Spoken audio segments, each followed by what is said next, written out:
Pendant la Première Guerre mondiale, la Commission des hôpitaux militaires du Canada établit une centaine d'hôpitaux de convalescence d'un bout à l'autre du pays.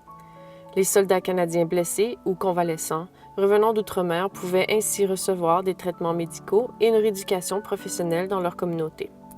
Près de Victoria, la ville d'Esquimalt avait déjà un hôpital militaire. Un deuxième fut établi à Sydney. Voilà comment l'hôpital Resthaven vit le jour.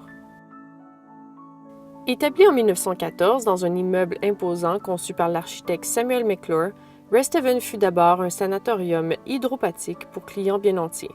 La crise économique précédant la guerre entraîna la fermeture du sanatorium en 1915. Entre 1916 et 1919, sa vocation changea et des centaines de soldats y séjournèrent. La beauté pittoresque du site présentait un environnement thérapeutique idéal pour les nouveaux patients de Resthaven. Il y avait quelques officiers militaires comme administrateurs, mais ce sont les infirmières militaires et leurs matrones qui pourvoyaient aux soins généraux.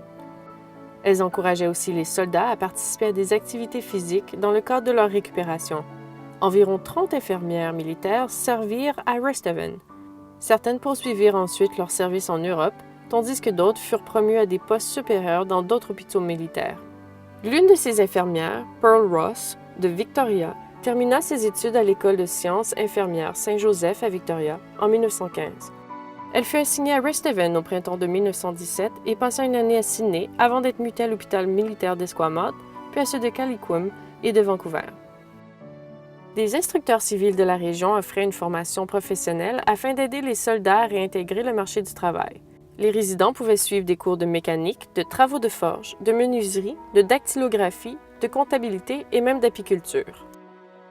On encourageait aussi les patients à socialiser avec la communauté locale parce qu'on voyait ces contacts comme un volet essentiel de la récupération. Resthaven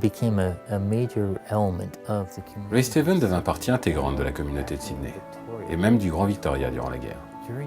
Les résidents et aussi les groupes visitaient régulièrement les soldats. On y présentait du vaudeville, des films, des chansonniers et différents artistes. Les gens de toute la région étaient les bienvenus. Une fois par semaine, le mardi ou le jeudi, un groupe de Victoria comme les Rotary venait divertir les soldats. On les amenait parfois aussi par autobus à Victoria, pour aller danser, jouer aux cartes, rencontrer les gens de la place, assister à des défilés, ou parfois simplement pour un bon repas. Resthaven ferma ses portes en 1919, un an après la fin de la guerre. De 1921 à 1978, les Adventistes du 7e jour y gérèrent un hôpital. L'immeuble fut éventuellement démoli pour faire place à un complexe résidentiel. Il ne faut surtout pas sous-estimer l'importance de Resthaven. À l'époque, tout endroit assurant le bien-être des soldats canadiens avait la considération du public. Les gens étaient prêts à tout faire pour venir en aide à ces soldats qui avaient mis leur vie en danger. C'était la même chose pour tous les hôpitaux. Aucun n'était plus important qu'un autre.